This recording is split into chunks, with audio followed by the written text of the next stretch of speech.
take home. So a manager should be able to understand this. The human skill should also be there, being able to segregate information, being able to know what message to give to A and you don't give to B, and what to give to C and you don't give to D. So a manager should have these skills set to be able to function effectively. We have what we call conceptual skill for managers.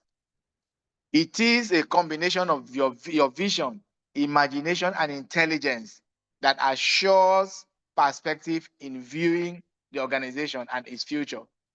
A manager that cannot conceptualize what is happening within that environment, cannot conceptualize what is happening within the department, cannot conceptualize what is interacting within that place, may surely fail. Because it is your discretion as a manager that may be used to move ahead your unit, move ahead your department. So you need to be able to vision out issues. You need to imagine. You'll be able to also bring your intelligence to play at this point in checkmating and making sure that these things you are looking at are logical. And the logic does not make any sense if it does not relate to the objective of the organization as a whole. So when your objectives or your vision and imagination or intelligence is divergent with the objective of the organization, you can also have a problem with the other level of managers, because every manager has a level which supervises a particular manager, including the president of the country. There's a level of supervision over the president. President decides what he wants to do. He has to take it to National Assembly combined. National Assembly want to do anything, they have to take to president to approve. So there is also that oversight. So nobody is operating as an island as far as managerial structure is concerned. The fourth aspect of the skill required is called diagnostic skills. For all of you know what diagnosis is. Diagnosis is not only a medical term, it's a term for investigation, but a thorough scientific investigation that can be replicated is called diagnosis. So it includes the ability to analyze, examine, and determine solution to management problems. Management problems need to be analyzed by you, the manager. It need to also be examined by you. And when you're analyzing, of course, you know elements of analysis, you know elements of examination. Questions are raised, relevant questions are raised, relevant answers are sieved out.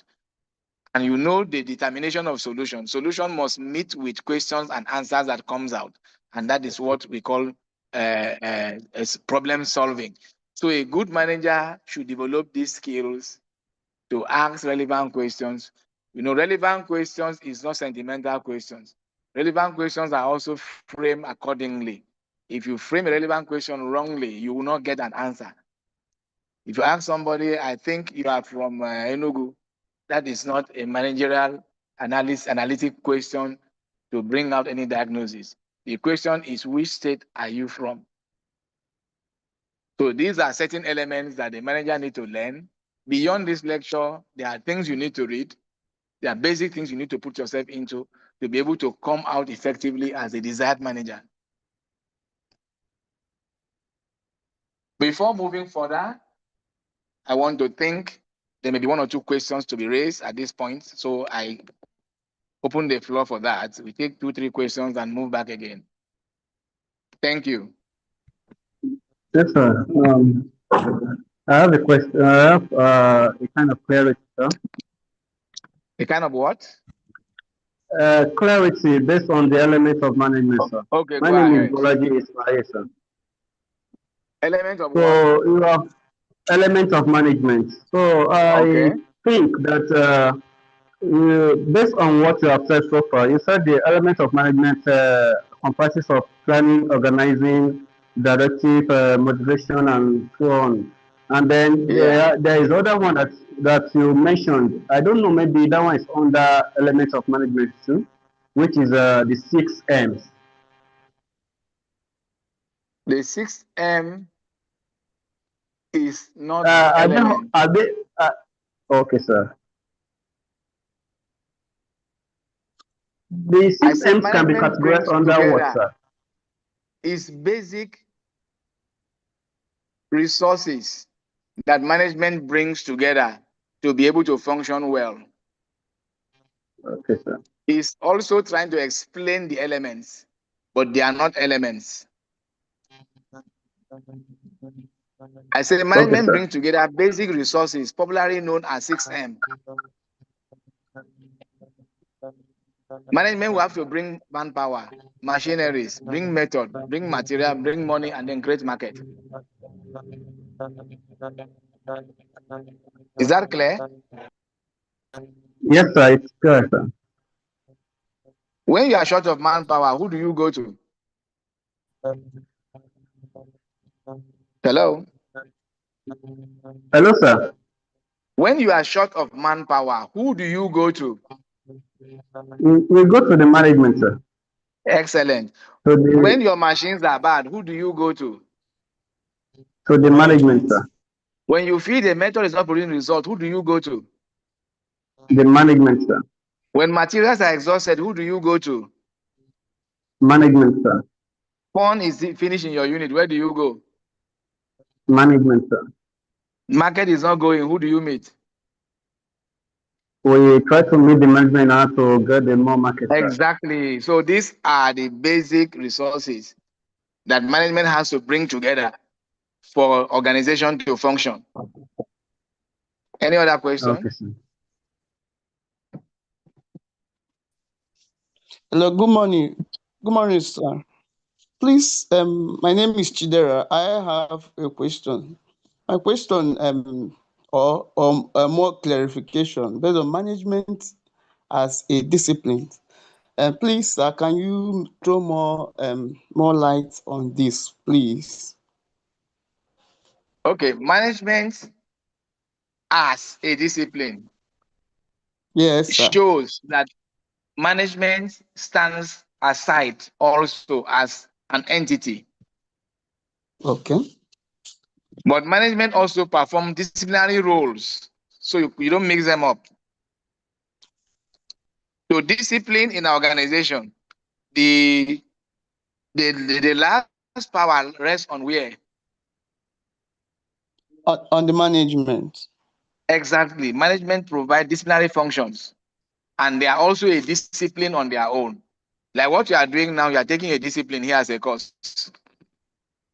So there are two perspectives to it. Management is a discipline, and management provides discipline, the function of discipline also to get organization work. Is that clear? Yes, sir. Thank you, sir. Okay. Any other question? Please, a little bit audible. Hello, good morning, sir. Good morning. Please go ahead. I'm Emaimo, sir. Please, where you said first the 3 number. I did not really get it. Can you go ahead? No, sir. Please go ahead. I'm listening to you. Sir, I said under the element of this management, where you make mention of the house. Honestly, I am not hearing this person. Can you be a little bit louder? Be close to your microphone. Good morning, sir. It's my woman, sir. Okay. Sir, please, under the element of management, where we mention of hotspots, the 3 number elements, that is what I did not really get is missing the number 3. Please, sir, I need information on it. Thank you, sir. Number 3 is what? Yes, number 1 is planning, organizing. So number 3, I'm missing it. That is why Okay, I think let me on the put scope, right? Hello. Yes, sir. Yes, sir. On the post scope, sir. Number 3 is directing. Okay. Put POD. Planning, PO organizing, D directing. S staffing. Thank you. Coordinating, I said O is added to make that acronym sound. Without that O, the acronym would not sound, would not be pronounceable. Okay, sir. Okay. Thank you, sir. Okay, sir. Please, I have a question Yes, sir. on the process of management. Process. Okay, go ahead. Okay, so is the statement you talked about management being a distinct process? I understood very well, but you said we should also underline management process as being continuous. I didn't get that one Exactly. very well. Exactly. When management stop in an organization, what happened? Everything crumbles. That is it. So that's the continuity we're talking about here. Management is not a person. That is why if you go online, you hear, oh, a new MD has been appointed for this organization. That new MD is just a continuation of the management. Am I right? Yes, So sir. whether you like it or you don't like it, or whether you appoint a person directly, conspicuously, or not conspicuously, management must exist. In as much as there are some people who wake up in the morning in any organization, sit and take decision for it to run, management continues. Okay. So that is what I mean by continuously. When management stop, institution stops. Okay. Is that okay? Very well, yes, sir. Okay. Good morning, sir. Yes, So I have a yes, question, sir. sir. Yes, sir. Good morning, sir. I have a question, sir. Please go ahead. Go ahead. Sir, please, sir, you talk about the managing skill. You talk about technical skill, human skill, diagnose skill. So the third one, I didn't get it right, sir. Okay, let me go back to the skills. Yes, sir. I said technical, human, conceptual, and diagnostic. Okay, sir. Conceptual, sir. Thank you, sir. Yes, Good sir. morning, sir. Yes, sir. Yes, sir. This Bolaji, sir. Under the conceptual skill, so you made mention about three components on that conceptual skill that makes up the conceptual skill. So I just Yeah. got the vision, imagination, but the third one I couldn't get it, sir. So I don't know, maybe. Intelligence. Okay, thank you so much, sir. Good morning, Intelligence is sir. the third one. Yes, sir. Good morning, sir. Good morning, sir. Good morning. Please go ahead. Hello, sir. Hello, Can sir. you hear me, sir? Please Hello, go sir. ahead. I can hear I've got some you. managerial skills, sir. Hello, sir. Hello? Go ahead Hello, with your sir. question. I have a question on managerial skills. Okay. Yeah, the skills mentioned, skill a manager needs to have to perform well on the management level.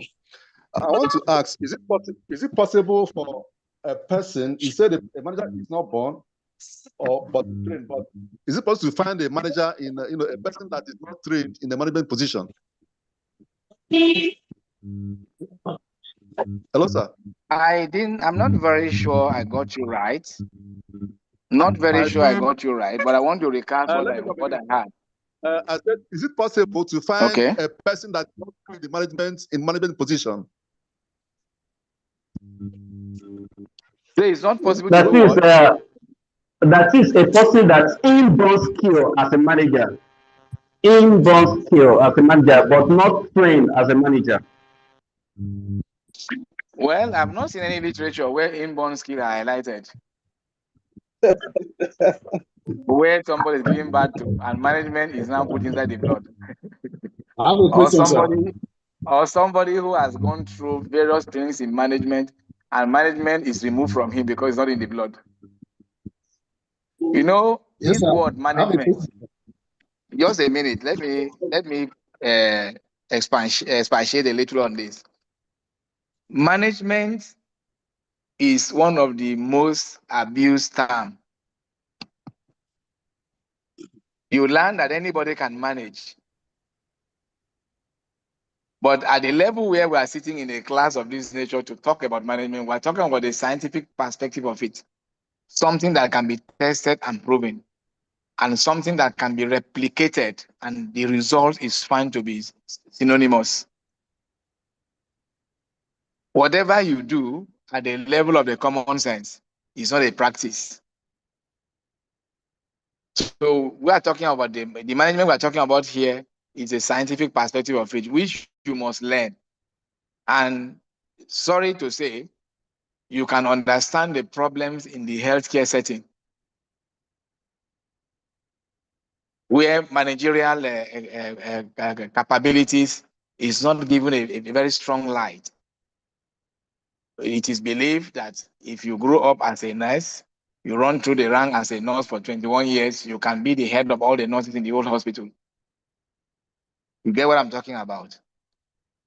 And Yes, same sir. thing with other profession and so on. But however, that nurse that is a chief matron in the hospital is no longer a nurse. It's a human resource person. It's a financial person. It's a production person. It's a planner. It's a budgeting person. So if you are not trained effectively to carry out this role, there will be a gap.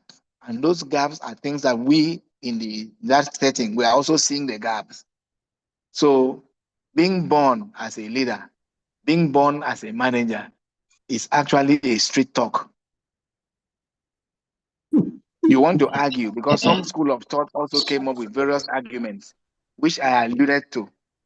A person is born, he has not gone to school, he became a king, he became this, he became that. The question is, what is school? If a child is born in a palace and the father is a king, the father has kingmakers, they have a king court where they go and sit down and do judgment every day, listen to cases and take decisions and so on. That person is trained. I don't know if you are getting me. Yes, sir. That environment has formed a good school for that specific leadership. So if that child is growing up in that very training and is becoming a king in that very environment, he may likely not fail.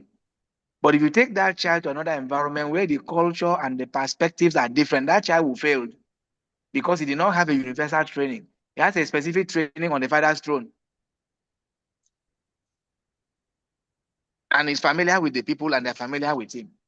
These are where we need to contextualize and delineate the issue of training in management.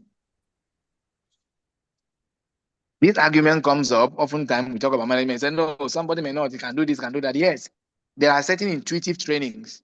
There are some schools that are not universal schools. There are some learning people do. At the end of the day, they can become successful. But when you mix up the elements in where they found themselves, they will not be able to fix it. Because they are trained on a straitjacket and they are skewed to it. Matters that doesn't come the way it is, they cannot fix those ones.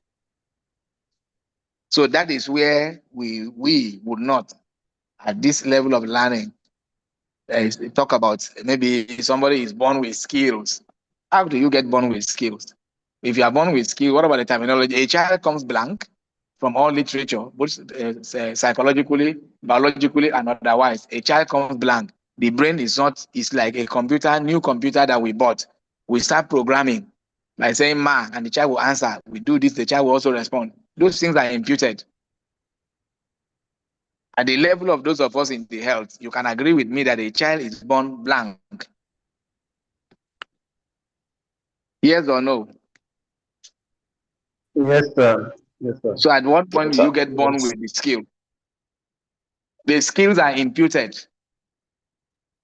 Whatever you are interacting with forms your skills. Okay, we can go ahead. Okay, sir. Good morning, sir. Sir? Yes, sir. Good morning, sir. Yes. Good morning, sir. Please go ahead.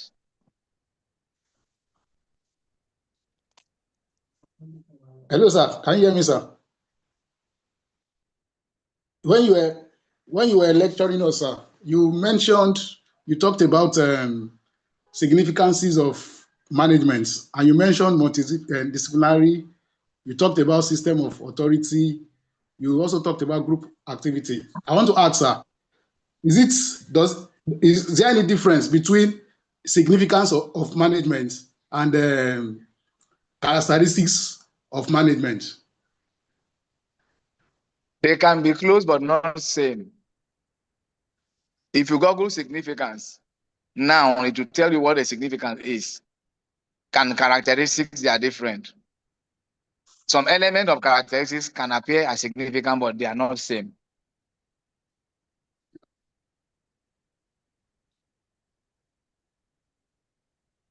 Okay, sir. It's just like talking about roles and functions. Roles are what you are supposed to do, while function is what you are to do. You are to do this. You are supposed to do this. That differentiates between roles and functions. So significance and characteristics also has differences. Thank you, sir. Thank you. Good morning, sir. Good morning. I'm Olado Traditional, sir. So I want to ask Please one go question, ahead. sir. Yes, sir. Go You ahead. talk about the basic rules of management, sir. Yeah. So you mentioned the informational rules, the interpersonal rules, and decisional rules, but sir, I was not well clarified with the informational rules, sir. Informational rules. Yes. Okay. I said informational rules. From the word informational, that is to inform. Yes. There are three elements here. The first is to monitor. Yes, sir. Management has a responsibility to scan the environment for information. And you know the function of information in organization. Yes, sir. It shapes their plans. It shapes their Yes. target. It shapes the Yes, whole sir. of their operation. It also Yes, sir. let them know when they're having problems and threats and so on. Even to measure their progress is the monitoring to give them that skill, that strength. Yes, sir. The second one is disseminator. Okay, sir. Management transmit information received from both within and outside the organization to members. They disseminate the information. And that is why you see in some cases there are phone calls, there are circulars, there are memos, there are meetings, and so on. All these are ways of disseminating information within an organization. Okay, Management sir. also act as spokesman. They transmit information to stakeholders about external environment and organizations. The management speak on behalf of the organization. They interfere with the policymakers also to give information to make good policies for them. And they also talk about their results. These are the informational roles that management plays. Okay. Thank you so much, sir. Any other question?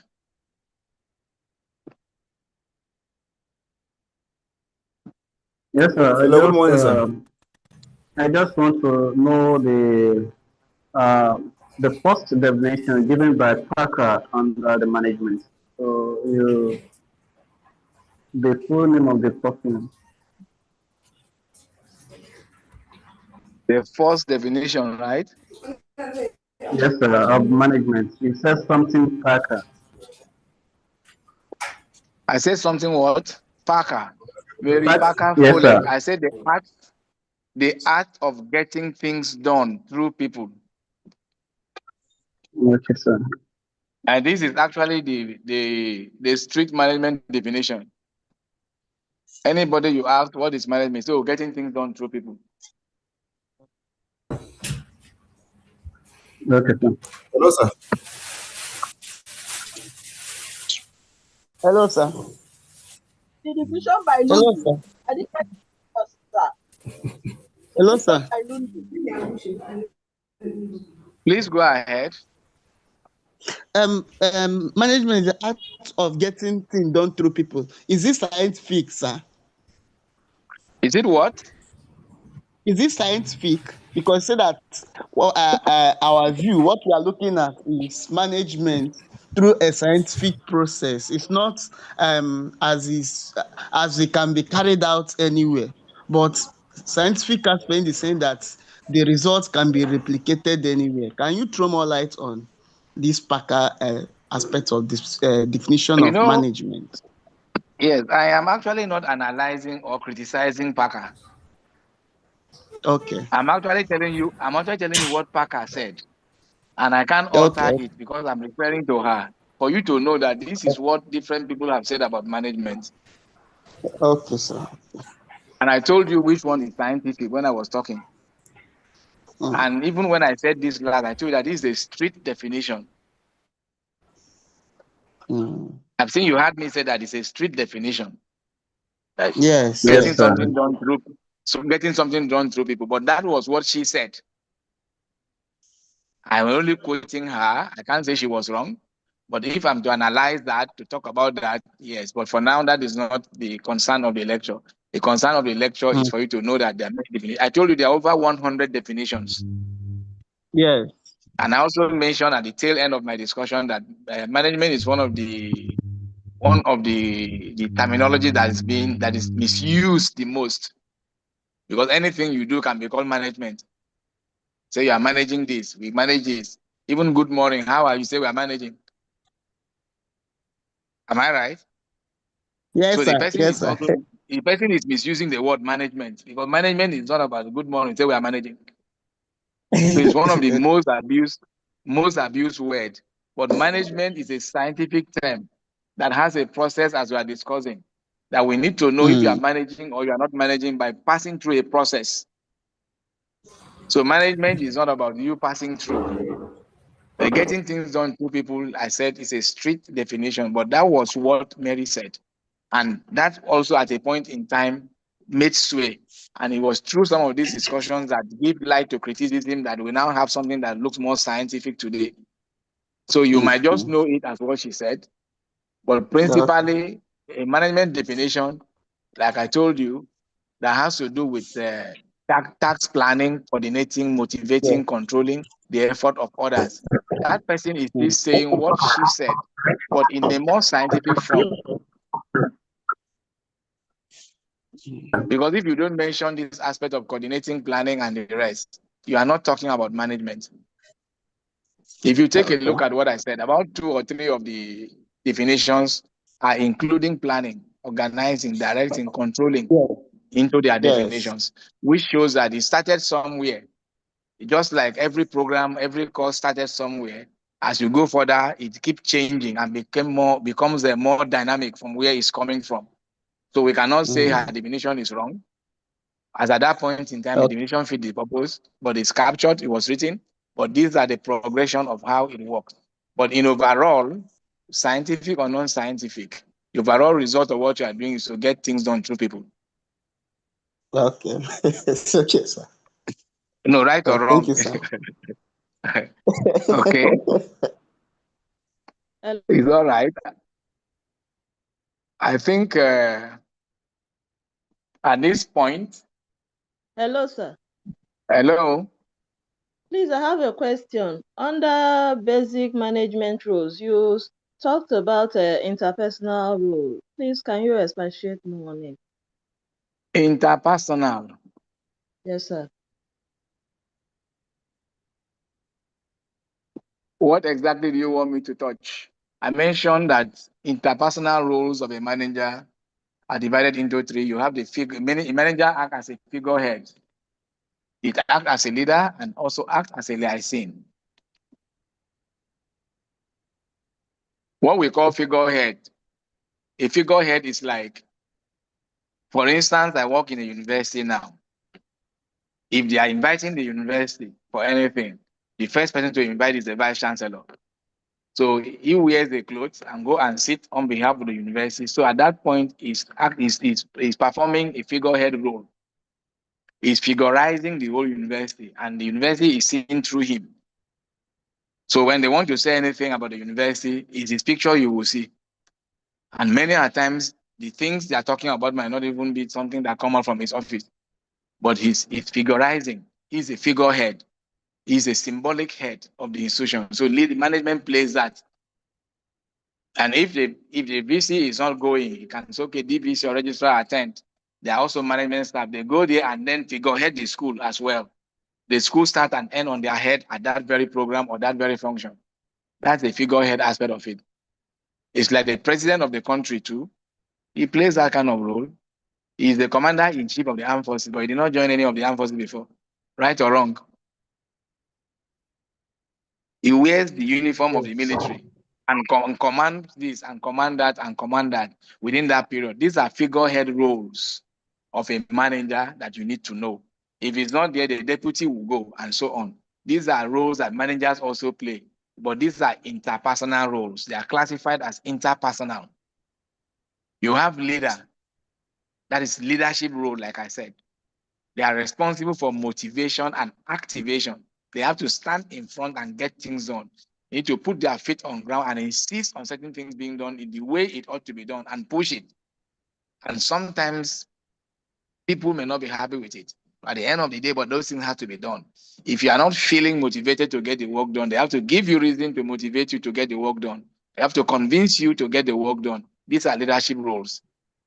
They need to activate their subordinates. When their subordinates are not working well, or they are getting a little bit drowsy over some issues, they wake them up. So that is still part of the leadership. They provide the strength, provide the pillars, they provide the fulcrum within which organization rotates. They're responsible for staffing, responsible for training and associative duties, and so on and so forth. These are leadership roles. These are still taken into interpersonal because they need to engage at various levels personally to get things move. These are interpersonal roles. The last one there I mentioned is liaison. They have to liaise. They nurture and maintain networks. They have to create network both within and outside the organization and maintain it. You know, organization will have internal publics and have external publics. There are some people you must relate with outside. If you want your internal inside to be fine, it's the work of that leader to maintain that network, create, maintain, and sustain for the benefit. And that is a licensing work we're talking about here. So the licensing roles could involve interface of activities with the environment and doing things outside the organization and immediate environment as well. You can attend meetings, conferences, and things like that on behalf of the institution or for the institution. So these are interpersonal roles as highlighted. Thank you, sir. Thank you. Any other question? No,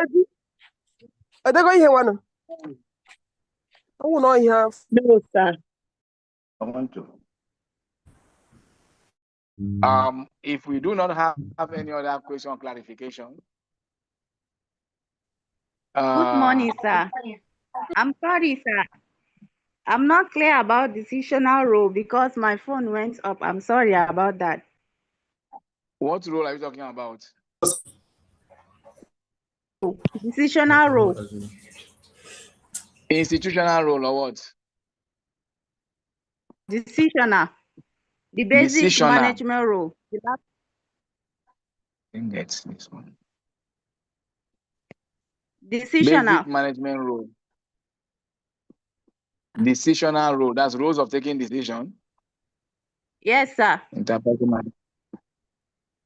We said that management play decisional role taking in acting as entrepreneur, conflict handler, resource allocator, and negotiator. At entrepreneurship, you know, they bring in new ideas, like I said. They form new products, they create new products, and create new market for their businesses. Conflict handler, they act as firefighters. When there are issues in the organization, they quench the fire. They also do the work of arbitrator by going in between conflict parties and resolve things with them, and then resolve the differences and get the organization going. And again, you know, they have the responsibility of allocating resources. So they act as resource allocator. They delegate authority to subordinates, allocate funds for new activities, and also to sustain the ongoing activities as well. These are still part of the roles they play. Then they negotiate because they are negotiators. They want to negotiate for the institution. When anything comes on board that they have to talk about it, they need to drag issues.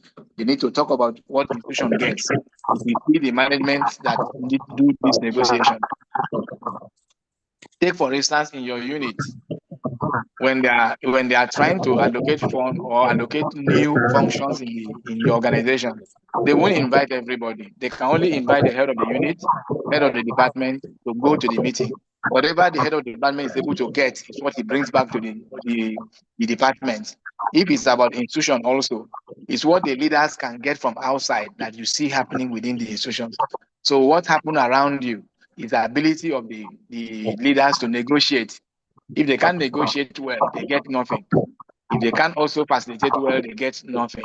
So these are also part of the roles that management plays on the decision level. So I want to thank the class. I want to thank you so much for your making the class very active, and also let you know that we'll come to you to let you know when we are going to have the next lecture. Ordinarily, we are supposed to be meeting every Tuesday, but the exigency of my office might bring one or two alterations into it. I'm not saying that's what is going to happen, but you'll be informed beforehand when we're having the next lecture. So when we meet next, we talk about other aspects of this course. Thank you so much for your time, and thank you for being disciplined in the class. Thank you so much. Thank you for all you have done. Thank you, sir. Thank you so much, sir. Thank you so much. Thank you so much, Prof. Thank you. Small question, sir.